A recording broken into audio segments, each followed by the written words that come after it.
We are back. Welcome to the Leadership Launchpad Project. I'm Rob Kalwarowsky, and as always, the yang to my yin, Susan Hobson's here. Susan, how are you?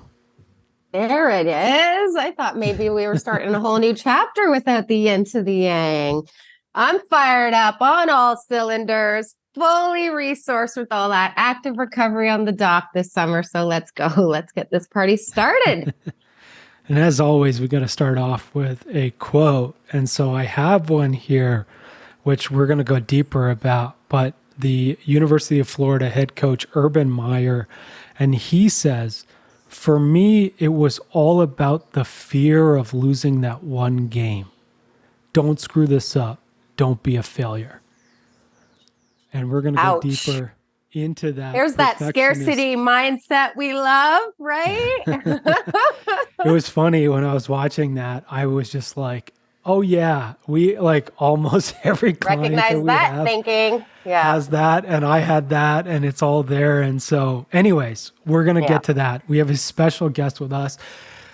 Eric Kussin is with us. He's a founder of the hashtag Same Here Global, a mental health advocate, a professional sports team and league consultant, and the co-host of the podcast We're All a Little Crazy with Canadian hockey superstar Theo Fleury.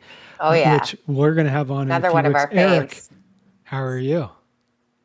I'm good. And actually, you're not just here with me. It's funny, as you saw the movement in the background, you're here with my dog, Oakley. Oakley! Named Hey, after an athlete. He's named after Charles Oakley, the New York Knick that I loved growing up. He was the last call I was on, which was not a podcast. He was sitting on the couch. And the fact that you guys maybe welcomed me in this inclusive way, he literally just came down and sat right down next to me. So you must feel the energy that this is you have the yin yang, and then we've got our own thing yin yang with us on our end. So I guess we're all connected. He knows we're dog people, doesn't he? Yeah. Just good people and dog people. So yes. Mm-hmm. They're usually synonymous. When I met Eric, actually, that was when we had just gotten Winston. And so he was That's right. 8 weeks old or something. This was like 2 years ago. And he was just this little guy and he doing this chaos stuff behind me. So I remember it because now that I'm seeing your background, I'm like, oh, different background there. Okay. Oh, yeah. Different background, different country. That's right. A lot going on that's different over there on that Zoom screen. That's for damn sure. Eric, I want you to plug our audience in to your story. Tell us everything about how you came from the world of sports. Now you're doing all this as an advocate on the mental health side of things. Like, tell us a little bit of this hero's journey, please. Yeah, I'll give a little bit of it because I could probably, as Rob knows, go too much detail because I get animated. And then once I get going, it's like we love that stuff. So professional sports executive. So work for the NBA league office, 2 NBA teams, 2 NHL teams. So woo Canada, when they hear NHL, they get excited. So I was chief revenue officer with the Florida Panthers, 6 months into my tenure there. Dream job, living in South Beach, single guy, making more money I've ever made before in my life. What could be bad? Well, when your brain decides to fail you, that's what becomes bad. And, obviously it's more than my brain. It's this connection between my brain and my body. But at the time, I don't know it. All I know is I'm becoming dysfunctional. I can't put sentences together, can't look at people in the eyes and have conversations, feel like I'm gone from the world and I can't get my job done. And as athletes, right, we when everything else is chaotic, the field is our sanctuary, the court is our sanctuary. In my case, the office at this point is my sanctuary because that's where I get things done. So even though I'm not interested in going out with friends or going to the gym or playing in my leagues outside of work is working for me. And then once that started to evade me, that's really when I knew shit was hitting the fan. And I didn't know if I had a brain tumor, traumatic brain injury. I didn't know what was wrong with me. It was 2015. So the concept of what mental health even was not being talked about. And I came back to New York. This is really the Cliff Notes version of it, thinking I've got a chemical imbalance. I need chemicals to balance out my imbalance. And that led to 2.5 years of a just cluster F where I was put on 52 different psychotropic drug combinations.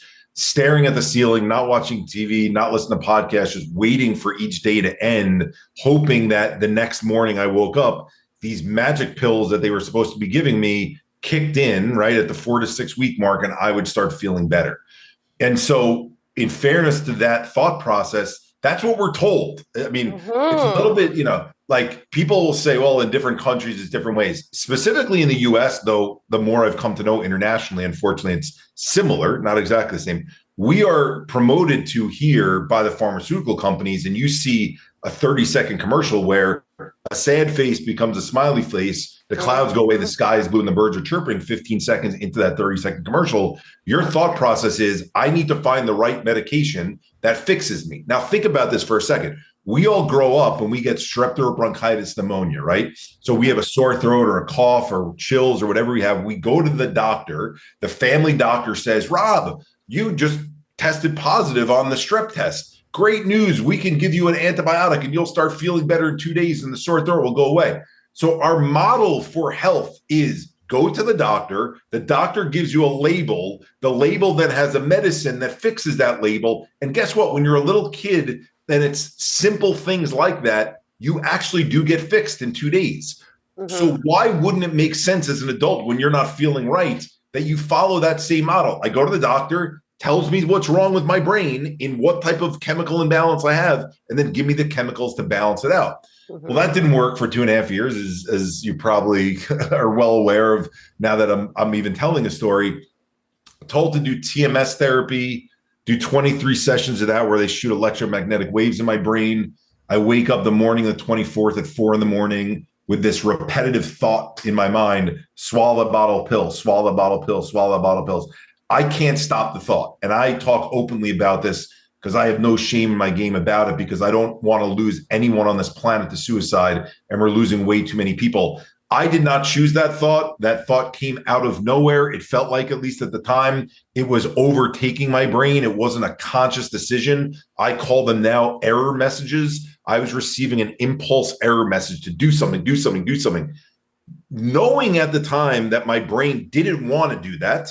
So I had, like, when you talk about yin and yang, it's like having yin and yang in your brain at the same time. Now for little kids, I'm going a little off tangent. Sometimes the prefrontal cortex is not developed enough to be able to talk back to that impulse message and say, that's not what you want. Don't do that.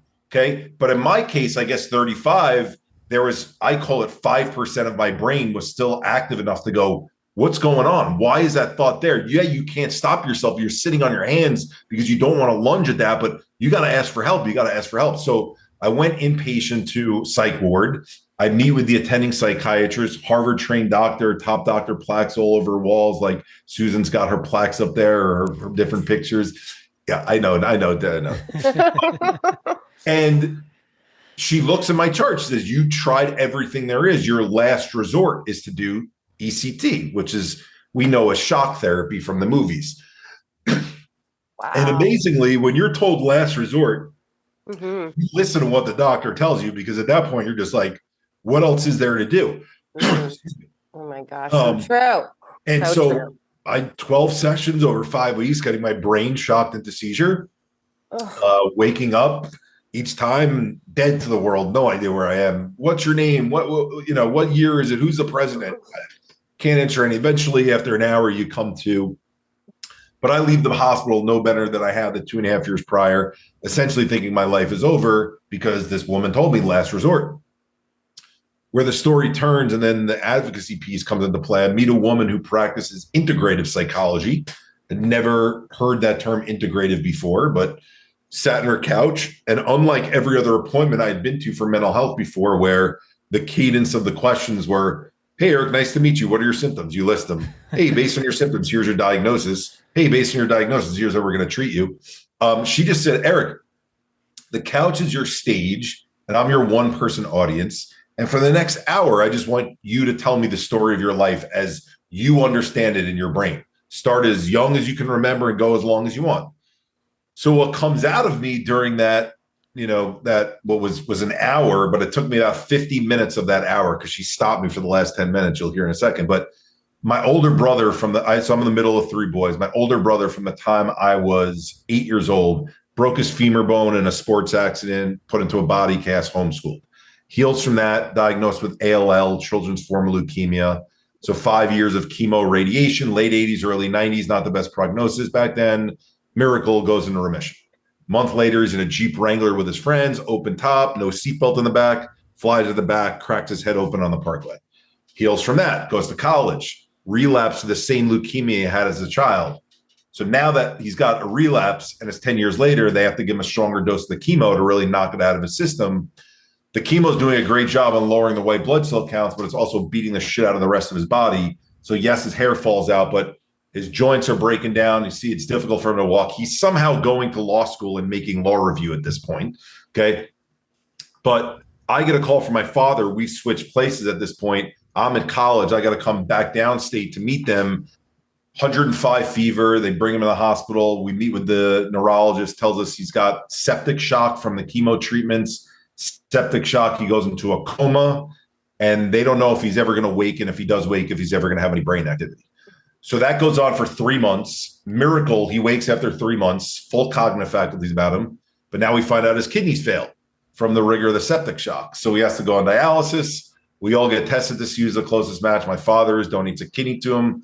That's all successful. I get my first job at the NBA, blank slate, real world, rah-rah, get to put it all behind me. And 3 of my close friends pass away in that first year, back to back to back, misdiagnosed or undiagnosed heart condition. So one guy running on a treadmill, collapsing. His wife was 6 weeks pregnant. I walk him with boxes up a flight of stairs. So the reason I say 50 minutes instead of an hour with this woman is she stops me and she's like, Eric, I know I told you could go on and tell your story, but we only got 10 minutes left.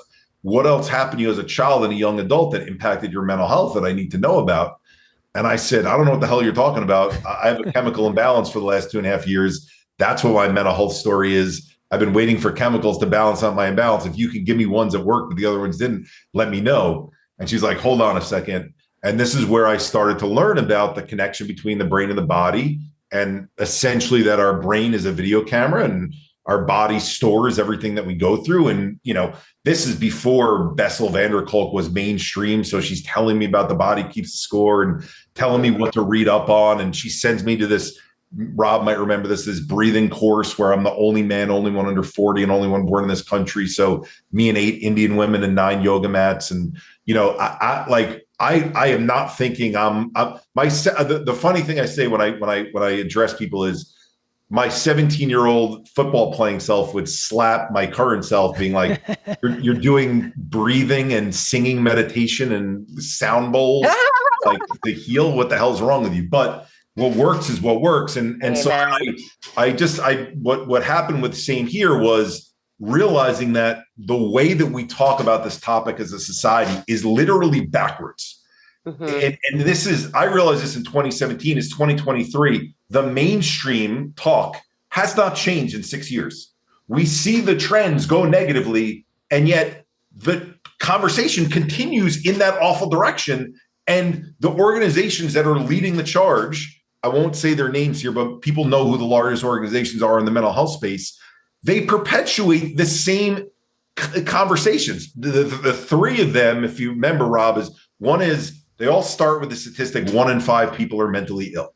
So you've made the topic binary. There's a sick group of messed up people, and then 80% of people are healthy, fine, and okay. That is a green light for people to go, I got to do nothing and I'm fine because I don't have it, right? That's problem.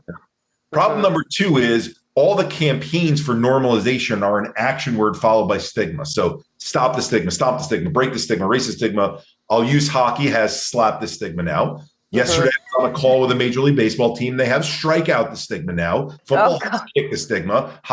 Tennis has hit the stigma. Okay. So I think there's a trend here without them realizing every single one of these groups that there's 2 issues with those campaigns. Issue number 1 is when you continue to talk about stigma, all you're doing is perpetuating stigma. Okay. That's number 1. You're reminding people that there's this break.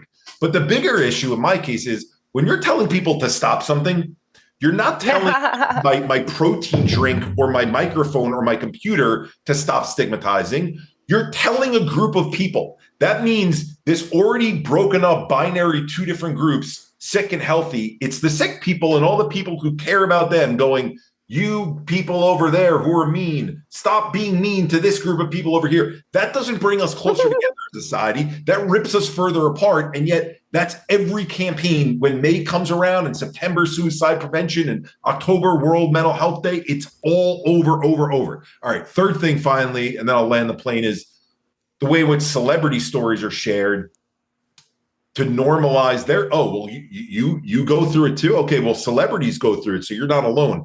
Britney Spears is part of the 1 in 5. She's got depression. Lindsay Lohan is part of the 1 in 5. She's got anxiety. And then even with social media now, it's Kanye West is part of the 1 in 5. He's got bipolar. Antonio Brown's part of the 1 in 5. We're not sure what he has. We think it might be CTE, but he's crazy. But you know what? He throws his shirt off in the middle of the game. So we all have bad moments like that. Okay, well, now if you add those 3 messages up, it's for 1 in 5 people. Let's stop stigmatizing that poor group. And if you want to know if you're in that poor group, do you run off the basketball court in panic attacks like Kevin Love? Do you think you could run for president like Kanye West? And do you shave your head like Britney Spears? How many people are raising their hand going, yeah, that's a group I'm a part of, right? It's not happening. And that's why we continue to see these stories where it's like, not them. You never would have thought they were the life of the party. We're not getting the message out there that everyone goes through shit. Stress and trauma is the commonality of every person on this planet. How it builds and accumulates in our nervous system silently, the way that plaque does in our arteries, is a needed conversation and understanding that is not getting through because of the current messages that are there. So anyway, that's my piece, hopefully storytelling wise, but then also now building into this advocacy thing. It's getting that message out there through colleges, corporate offices, K through 12, sports teams, service departments, and then doing it through technology as well, which we can talk about to be able to scale these concepts. Because it's one thing for us to be able to go out and present and do programming on it, which is very, very rewarding and work that I would never trade. But you can only replicate yourself and then other people on your team so many times. You have to get it out there wider as well. Yeah, totally. And Eric, of course, it's an incredible journey you've been on, and we're happy you're here. And it's like, I had basically, and you know this, right? It's like I had basically a similar experience where, and it was funny. I was talking to Sonny about this yesterday, Sonny Strasberg, who was on the show before. And she was talking to me about like the first round of treatment I got, where it was like I was getting medication that made me worse. I was getting I had a therapist who basically denied my experience, and then it was like these elements just all came together, and it was like I'm trying to get better, and every avenue I go to get help makes me feel worse.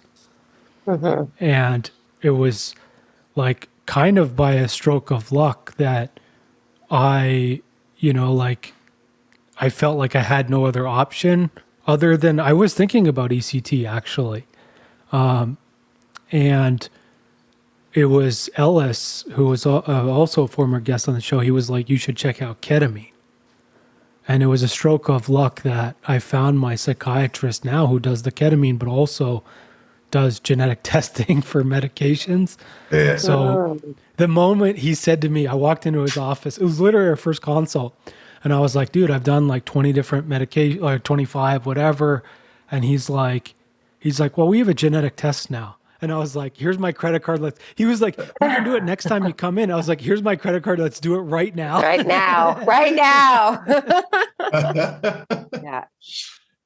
Yeah. It's such a wild thing. And for folks out there, like it's incredibly hard to get good help. And even with therapists, like I always describe this as like, they're like every job. Like there are great people, there are bad people. Most people are in the middle, right?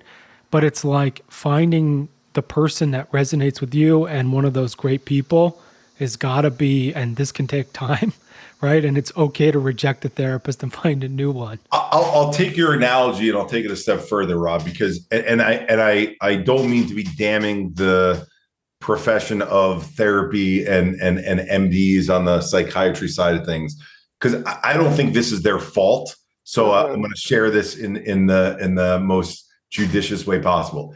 it's worse than looking at it as other professions, because yes, in other professions, there are bad people, good people, and everything in between.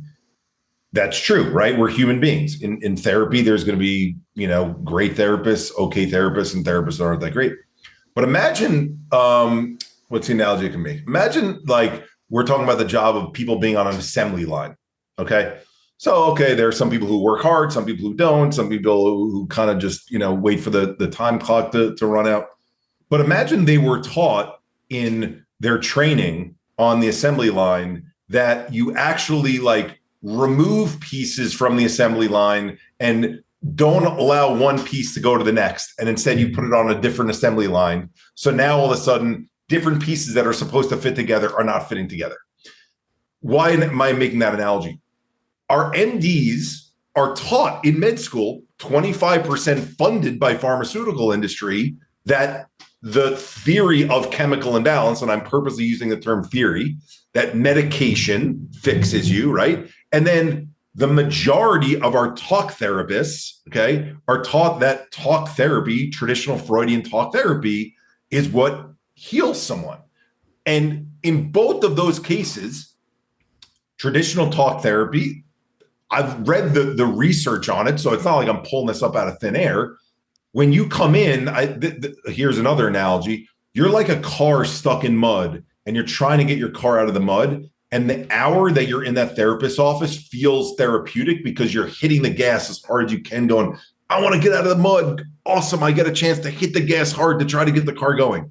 And then after the hour's over, you dug even deeper tracks into that mud because you haven't been able to find traction onto something that's a new tool, like putting a plank of wood down underneath the tires to get the car to go out of the mud.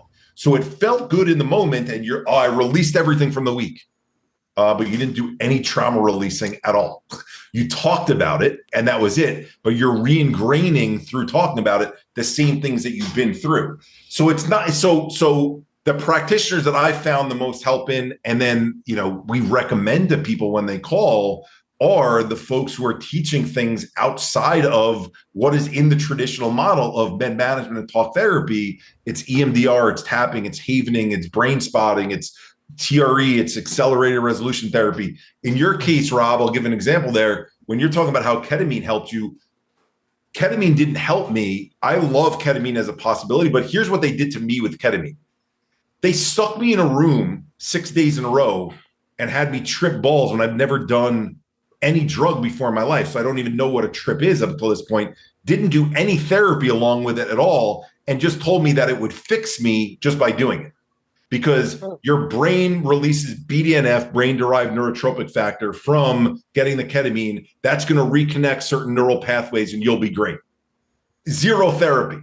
So the profession, in fairness to the folks that I'm pointing the finger at, it leaves a lot to be desired, because yes, we have everyone in that range, but even the things that are being taught in the schooling that they're getting, to have a really good therapist, it's necessitating them to go, I want to do continuing education credits, and I want to find out what else is out there, and I want to put more tools in my toolbox so I can actually help people in different ways. And unless you find someone who's like that goes, your brain, Rob, might be different than your brain, Susan, might be different than your brain, Eric. Let's figure out how do we get you to a better place. I'm going to try different tools to help you get there. If you don't have that and you're going to the well over and over again with the same thing, I don't know that you're getting to a better spot. Yeah, you're not. You're totally right. And that's the thing, right? And it's like, that's where, like I did a lot of CBT early in my therapy career, and I'd always get to the end of the thing and it'd be like, kill yourself. And it's like, it's logical because I haven't felt better. I've tried all these things. I have all the evidence to show me that I'm not going to get better. And so why would I, right? And your firefighters stepping in going like, I want to prevent pain, further pain. So why wouldn't you kill yourself? That'll help you alleviate pain. Yes. Right? Yes. And so, but you're right, is like when I found the therapist that helped me, we were doing EMDR, we were doing IFS, we were doing somatic experiencing, like we were doing a lot of stuff where your body is processing feelings. Like literally she taught me how to feel and like process a feeling, like ride the DBT wave. Like, yes. it's wild when you're 30 something years old and you're like learning how to process a feeling. Cause like, like sports, it's like shove it down and no pain, no work gain. hard, right? Yeah. And it's like exactly what you said, Eric, about the like, oh man, my 17-year-old self would judge the hell out of me. It's like, I had the same thought, was like, I'm sitting here going like, oh man, what a loser. Hey, whatever makes you feel good, man. That's the thing. Where does the solution lie, gentlemen? Let's get empowering our people, especially a crowd of leaders, which is who our community consists of. Where do we start in terms of really empowering people to really rise up and affect change in this space? Where does the solution lie? So are you asking for a solution for the individual, or are you asking for a solution for... Well, I think what we're talking about right now is like systemically how we're set up on the wrong track, especially athletically. I mean, we all know that you don't come out of any professional sport unscathed, right? Like we all come out of that with something busted up in our mental health. But we're also talking about how, like at the really, really macro level, we're actually training our medical professionals incorrectly, right? So it's like from the ground up systemically and from the policy down, I feel like, where do we begin to affect change on all of this, Eric? Yeah, I mean, the only look, so our chief medical officer, if you will, is a guy named Dr. Andrew Pleener. Rob's been connected with him before. So he calls it reverse engineering. So here's a guy who's a trained MD, right? So he's got every reason to protect that space and go, all right, there's some warts on it, like there is every other industry, but he understands, and he's not like me. He's not demonstrative. So he's like very judicious, and like, so he says it in a way that like comes across as collegial, and I'm a little bit more like poking the bear a little bit, but non-threatening. He says, what's that? Non-threatening. Yeah. He's just even keel. And it's like, look, we need to reverse engineer this. Okay. What does reverse engineering mean? So for the last 4 years, think of teaching mental health, so to speak, in two different buckets. Bucket one is, what is the science of stress and trauma? How does stress and trauma impact our nervous system, right? So keep that in a bucket for itself. Then the second piece is, what are the exercises and the modalities that heal our brain and body based on what we learn from the science of how stress and trauma impact us, right? And so that first piece on the science piece was forming relationships with people like Stephen Porges, who developed polyvagal science and understands the shifts of the nervous system. Dr. Vincent Folletti, who shared the ACE study, who, little background there, ACE studied adverse childhood experiences, which is probably the most widely accepted study that shows that when you live through shit when you're younger, it affects you when you're older, right? Like I can't say it in a more simplistic way. But ironically, his study was through Kaiser Permanente, and it was never meant to be about mental health. It was about weight loss. They had a weight loss drug. People were losing weight, and then a certain subset of that group was putting weight back on, and the demographic of who was putting weight back on looked similar.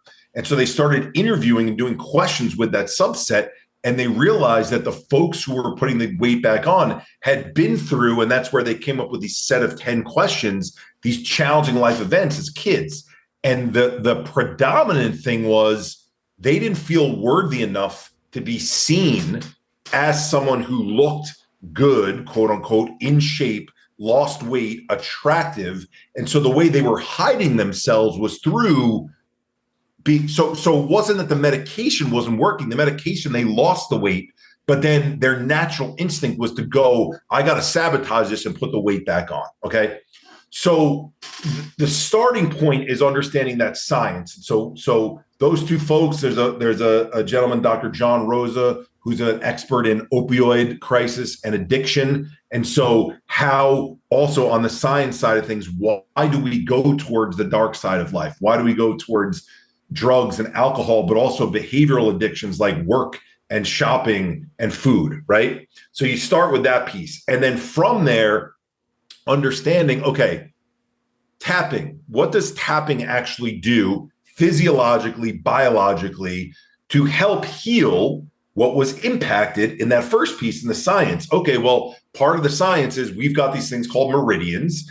Energy travels through those meridians. When we don't feel our best, what do? We gasp, we lay in fetal position, we hold ourselves tighter, energy gets trapped. Okay, tapping helps us release because it hits the 9 points where the meridians cross over one another and opens up those meridian points so that energy can start flowing again. What does havening do to dampen the amygdala function? Because when we're living through traumatic events, our brain goes threat, threat, threat, threat, and eventually threat becomes the predominant thought. And now we can't get that thought out of our mind. And now our system is out of whack, constantly feeling threat over and over again. What does integrative breathing do on creating greater vagal tone? So there's a greater connection between the brain and the body. So I bring this to you because we created a course. We actually just released it about a month ago. We just haven't been out there promoting it in a big way yet because we want to find the right partners to do so. But the course is called STAR. So STAR certification, STARR. So it's an acronym, stands for Stress and Trauma, Active Release and Rewiring. And it's how do we understand the science? How do we understand the modalities? I don't want to, deceive anyone that, oh, take this course and now all of a sudden you're a trained therapist in all these different modalities. But we needed to make something that was bite-sized. So it's 16 modules, still a good amount of time to dedicate towards it, but 16, 17, maybe 18 hours, depending on how long it takes you to go through and learn the science of stress and trauma and at least get an hour of each one of these modalities to learn what was it, how was it developed, where did it come from, what was the research and science behind it, and how do I do it a little bit so that if you want to learn more of that modality, like Rob's practitioner that helped him with the somatic and with the IFS, you can start to dive into and go, okay, these 3 out of the 10 that they showed, those are really interesting to me. I'd like to get more and more trained in those. So it's meant to be like a feeder system in a reverse engineering type of way to get out to practitioners so they go, holy shit, okay, there's way more out there that I can learn. That's one way. And then the other way I'll share is I keynoted this conference, and I hate even using that term because it sounds hoity-toity, but I'm saying it because to be able to tip off a conference like this, it was a dream because it was called the New Jersey Integrated Mental Health Conference, okay? So according to them, I don't know who keeps track of this crap, but they were the first on the East Coast to do an integrative mental health conference for practitioners to come and learn cross-functional modalities from each other, right? So I'm just some dummy with a story who's case in point example of I never should have just been 2.5 years sent down the path of the traditional model over and over and over again. So that led to, that's why I brought up the keynote thing. It led to then the openness for all these practitioners to then go into these breakout sessions throughout the rest of the day and go, I want to learn IFS. I want to learn what EMDR is. So you can do it either through the course model or you could do it in these summit models where you're bringing people together. But there's a reality to that is it takes practitioners who go, all right, let me do some calculations here, Eric and Rob and Susan. So I already have my slate full with patients. The supply-demand equation is so bad right now that I literally could hang up, a plaque on my wall and say I'm a doctor, and my plate will be pretty much filled. And if not, there's places like BetterHelp and Talkspace where I can fill the rest of my docket with. So you want me to go and get additional training and doing new modalities when I already have the business coming in? Why do I need that? And you have to think like a business person to try to figure out the model because they're going to go, what's my point in doing that? Yeah, I'll check the box on watching some kind of online thing that I got to watch for an hour to get my CME credit. But we need practitioners that go, what I'm doing is not working. What's happening with our suicide and overdose rates are ridiculous. There's got to be a different way to treat people, and we need people willing to engage in this stuff. And that's where I'll bring it back, right? This is like, that's the systemic change, right? That we need. And ultimately what we need is folks to do the inner work so they're able to get past all the protection around status quo. And I made it because I use these strategies, and therefore if I change these strategies, it's super vulnerable for my system and it's unsafe. And it's no different than like Urban Meyer, right? Urban Meyer his brain was running this mindset of perfectionism or I'm a failure, right? He says it in the quote, don't be a failure. I'm a failure. And if you've been raised and you have that belief that I'm a failure and I have to go outside myself to prove how wonderful I am, one is ultimately that doesn't work, because literally the year before he said that, he won a national title. He was at the top of the sport. He had a dynasty. And then what happened was his brain imploded. He had depression, anxiety. He couldn't sleep. He drank. He was taking Ambien. And then that toxicity that came from, I have to be perfect. Otherwise, and by me being perfect, my team has to be perfect.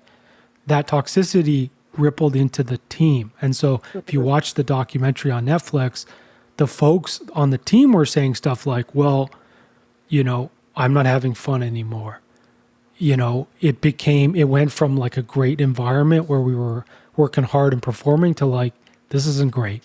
And then the stuff they don't show you in the documentary is all the illegal activities that a lot of the team was doing that were being pushed under the rug by Urban because these guys were good at football. And so if we bring it back to leadership, right, is like if we're leading an organization or, we're working for an organization where the top leaders are toxic, that's why toxic bosses are being greenlit in moments where like they're being reported to HR or third-party softwares or like these type of things. And it's like, well, they perform, so whatever, right? But it's ultimately, if we start to heal ourselves, that's when we can start to heal the system. Not our internal system, but also the external system. Yeah. No, look, in college football is probably the case in point example of it is if you produce wins, people look the other way, right? Or and Hockey Canada.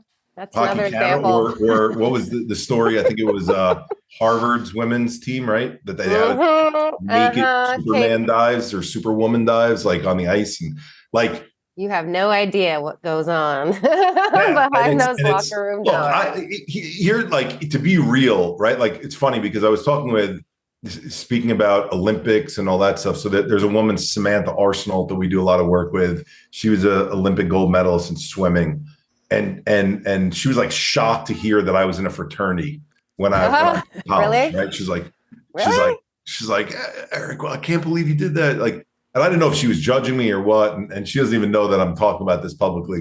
But like, what I like camaraderie. I like being like put in a situation where as a team, you have to get over something. I love team building. Maybe a good example of that is like, and I've not done it, but where you're locked in a room, one of those like, amusement escape rooms. Yeah. Escape rooms. There you go. Like, to me, that's really cool. Cause like, there's a little bit of angst to it of like, how are we going to get out of here? But you got to work together as a team. And then, okay, there are things that can be done that step over those boundaries, right? That should not be allowed and are degrading to people and put people in awful situations and make people think bad things about themselves, right? So it's this fine line between the two. So it's not that I like coaches that, here's an example in basketball, like give me a minute on the clock and we're down by 6 and we need to come back within that minute and manage it properly. Like that to me is heaven. I love back against the wall like that, but you're not like, I think that gets stretched to an nth degree sometimes with coaches where they take that and they go, well, we can do something ridiculous to these kids and put them in an awful situation that they have to get out of. But then it crosses the line. And now it's something that, it scars people, right? Mm. In Urban's case, just because you wanted to talk about it, Rob, I know when you were emailing with me, the whole concept of perfectionism, and then what you described, what led to him feeling these depression and anxiety. This may be oversimplifying the situation, but this is just the more I hear polyvagal and the more I understand the concepts and the more I understand the way our nervous system states shift, the more I realize it's all different labels for the same thing, which is nervous system dysregulation. And it's essentially going, I need control over something because my body feels out of control without that control. So if the one thing I can control is that we don't lose a game, that's where all my energy, all my attention, all my focus is going to go towards. And all that does when you're in that place is it takes a heightened sympathetic nervous system response and heightens it to an even greater place. So eventually you're going to crash at some point because, again, speaking in analogies, if you have too many windows that are open on your computer and you keep opening up more and more programs and more windows, eventually the computer goes, screw you, Rob, I'm shutting down right now because I can't take this anymore. And it blue screens and you have to start over again. That's what happens. We are a central nervous system, the same way that a computer is a operating system, right? And we don't recognize that. So we go, but if I get the win and I win the title, then, okay, well, then your inner critic comes into place. Sam was actually giving a presentation yesterday about winning the Olympics. And she goes, I'm on the medal stand and I'm going, yeah, but I didn't win it alone. I won it in a relay. And I only have one medal and Michael Phelps has 9 by right now. Comparathoning, yeah. Exactly, right? So there's no end. You know, I'll try to be clean with the language, but that book that Mark Manson wrote, you know, Subtle Art of Not Giving an F, like there was brilliance in that, even though he's not necessarily like a clinical psychologist. You know, he came from a lived experience standpoint, and that's the reality is what we choose to focus on because we think that gives us some level of control. It actually is getting us to a place where we're constantly chasing the next. And that's just getting the nervous system riled up to another place where it's eventually going to crash on us. Mm-hmm. It's just so wild to me that here in 2023, with all this freaking technology and science, neuroscience, right? Like, especially when you look at this problem that still exists on the professional level of athletics, it's just crazy to me that we have not yet integrated the understanding that when we take care of our mental health, we actually reach like greater heights in our potential as athletes. Like, what the heck is going on with these leaders who are not embracing that and using that as a competitive advantage? Because people who are driven by results want a 1 + 1 = 2 equation that they can flat out see, and that there's no arguing that that's the case. So my mind goes to baseball. Okay, if we have this batter and we have him on or her in softball on tape, and if they lower their elbow in the batting stance as opposed to raise their back elbow, they're able to get a quicker swing. I'm just making something up in terms of, wow, look at the difference over a 30 at bat span, and look at how much their batting average has gone up when they lower their elbow a little bit versus raising it. Okay, we're going to make sure they're always going and lowering their elbow. To them, that is quantifiable, and it is what it is, right? The variables for how we feel, and in mental health, where I'll break up what we often talk about, mental health versus mental performance, okay? You have people willing to talk about mental performance because it doesn't sound weak, right? So LeBron James is willing to say mental toughness and mental performance, and that's his angle for why he works with Calm, but he won't talk about mental health. And when we talk about mental health, we're not talking about Tom Brady doing visualization exercises and hitting his hand on lights that are so that his brain is trained in a certain way to hit spots quickly. We're talking about this invisible backpack that you're carrying around that gets heavy, and then how is that invisible backpack dragging you down when you're going and you're doing your next activity? And what, to your point, Susan, I think what's fascinating is even the people who are carrying the heavy bag around.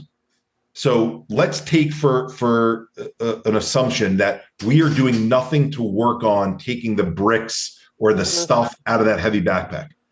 Well, your strength and conditioning coach, even while you have that heavy backpack, can work with you and do, Susan, we're doing plyometric box jumping for the next 3 weeks.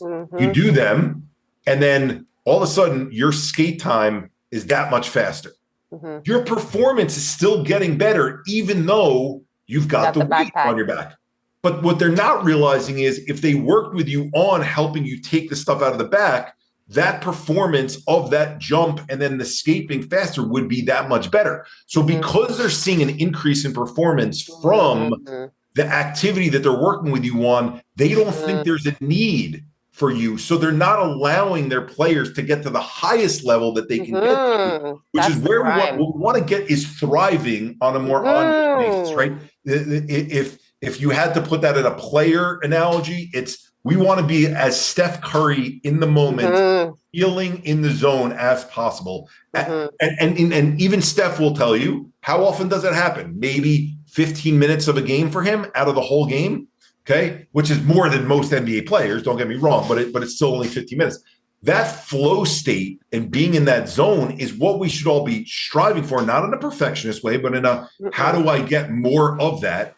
And instead of us doing that, we're going, okay, high jump, okay, plyometric box, okay, certain agility drills. Agility drill, right? Yeah. And that's what we're measuring, and we're not measuring how the emotional component ties into that.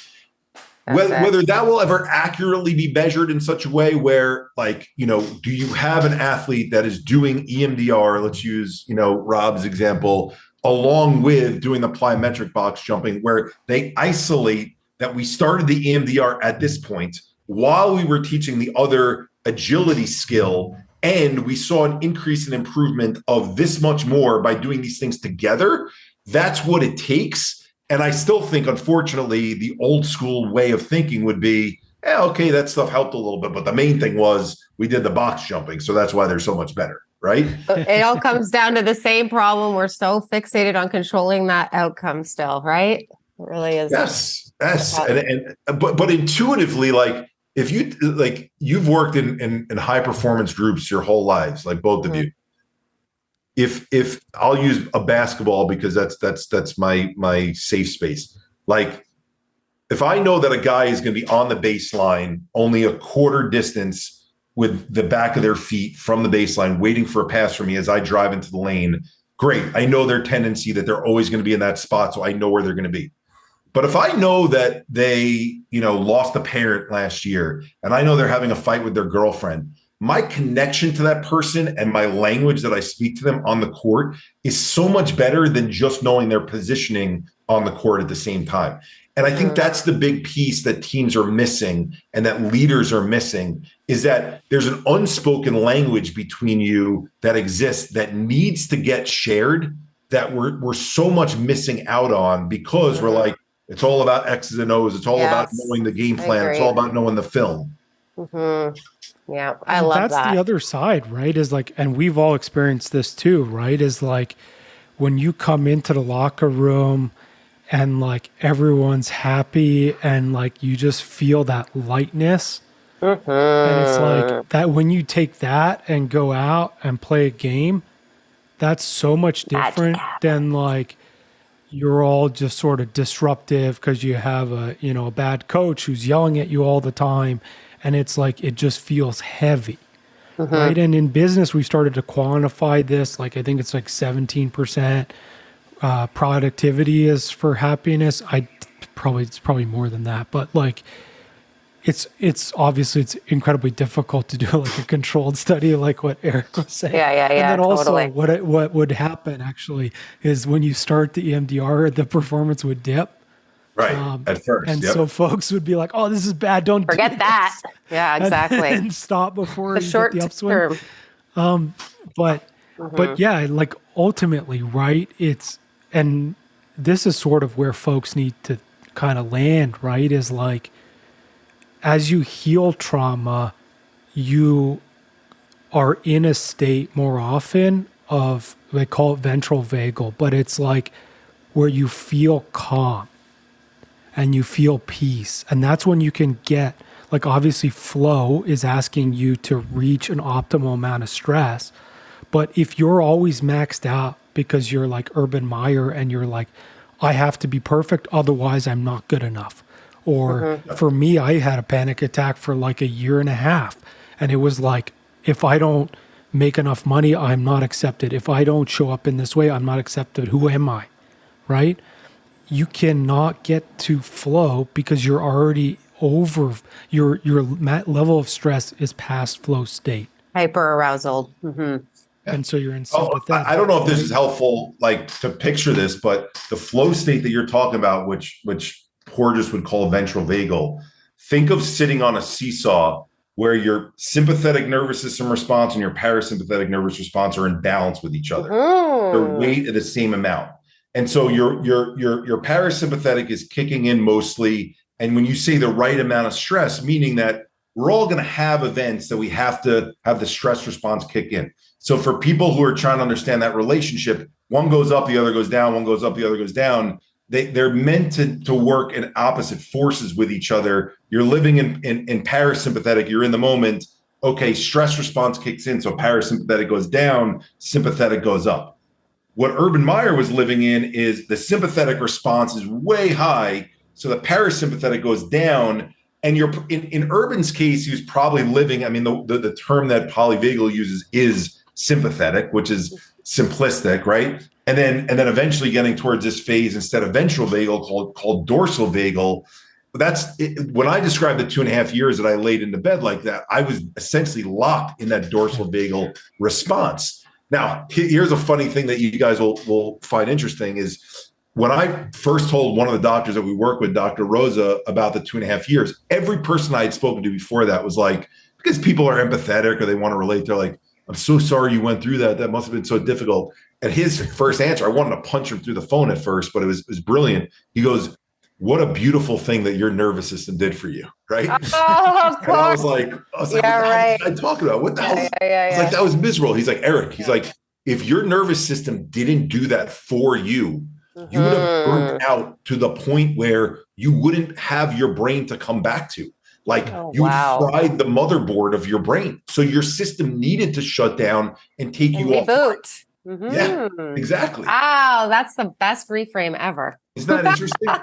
Right? Yeah. So it now when you're stuck in that place, here's the fascinating part about it. So that balance between, okay, sympathetic goes up, you have too much sympathetic, and then your system just goes shut down. But the problem is when you're stuck in dorsal vagal, in that freeze mode, your brain, it could still think enough to go, why am I feeling this way? Mm-hmm. Why am I not better? I'm awful right now. Am I treatment resistant? I'm never going to get better. Well, notice what's happening if you think of the three phases. You're in dorsal vagal shutdown, and you're trying to get back online, to your point about reboot, Susan. But the only thing that you're thinking about in that moment is, oh shit, I'm not feeling right. When am I going to get better? Guess what that's doing? Creating more sympathetic response, which then all of a sudden is shutting you down even more. That's why I wish I had known that relationship and how linear our nervous system is, because if I had known that, then laying in that bed all those years, I wouldn't have been freaking out going, I got to try to sit down with a piece of paper and remember every professional sports team to prove that my brain is still working. I got to make sure I can push myself out to go see friends, even though I'm having this agoraphobia. No, I would have said to myself, your body's doing what it's supposed to do right now. Be okay that it's messed up in the moment. And as awful as that is, allow the messed up to be, because that's the only way to get that sympathetic response to go, okay, you can be down. We're going to allow more parasympathetic to come in and eventually get back online. Mm-hmm. And learning that was life-changing for me, but we're not taught that. No one is taught that. Our natural instinct when we're injured is to go, something's wrong with me. How do I fix it? How do I fix it? How do I fix it?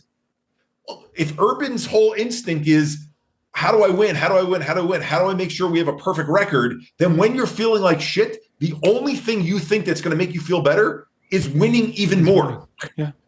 That's it. So you're getting yourself into a worse spot, spinning even lower. It's crazy that this isn't taught more universally. But that's what totally needs to get out there. We totally concur. Yeah. Our whole approach to high performance coaching, which is the method behind the madness, because I founded the business 15 years ago, and I knew, because I came out of my pro sport like, this is messed up. Like, we need to be learning about this stuff down in the grassroots, right?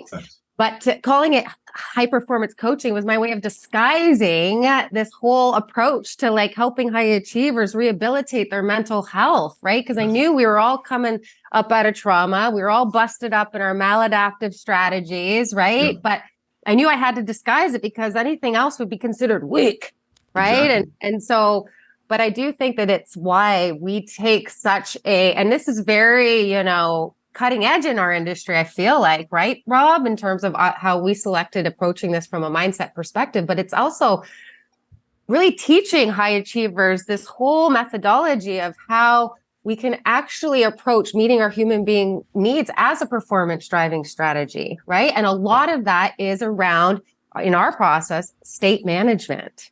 Yes. And that really is what we're talking about here, that none of us really seems to know about. And then again, even the ones who go all the way to the top in business, because we work with executives who just don't know anything about the state they're in. And we're just like, oh my gosh, that model carries the most weight in terms of everything you're doing to drive performance on your teams. Right. But I think this is so brilliant that you've come in today to like totally reinforce that, because to us it's just jaw dropping that this isn't even taught in schools. Well, I mean, and look, I say this with all love to Porges and his group. Like, they have a whole polyvagal institute and they're teaching it, but do people understand and can they grasp what dorsal vagal and ventral vagal means? That's too much of a mouthful. I mean, Rob, I've shared with you the scale. Like, the reason we have simple emoji faces is to help to watch a little kid go, I'm here right now, but I want to get to there. Or to hear a little kid, it warms your heart to go, Mommy, I'm here, but I noticed I can go 2 places over. I don't have to go just one place. You're like, holy shit, like this stuff can be taught to people. And it warms your heart in such a way where you're like, these need to be taught at a younger age, and there needs to be this common language amongst everyone, because right now the only common language is, how are you feeling? Depressed or anxious? That's it. Exactly. Everything is a label. And we can't live that way, because then you're going to get people on the other side that go, I don't like labels. That's not me. If that's what you're going to talk about, sorry, we're not going to have this conversation anymore. Eric, what do you want the legacy of all of this? We got to wrap because we have another podcast right now. So I'm sorry. We'll get time management kicked in. Eric, we got to get you back on the show because we definitely have at least another hour to talk about it for folks out there. So if you want to connect with Eric, we've dropped his LinkedIn in the podcast notes. You can also go to samehereglobal.org. On their website, they have an app as well, which is amazing if you want to start monitoring your own mental health, or just it's actually just your mood. So you can. I love what you called it. I'll just, as you wrap here, Susan called it states. Yeah, that's really, it's because there's thoughts, feelings, and behaviors that come in underneath each state.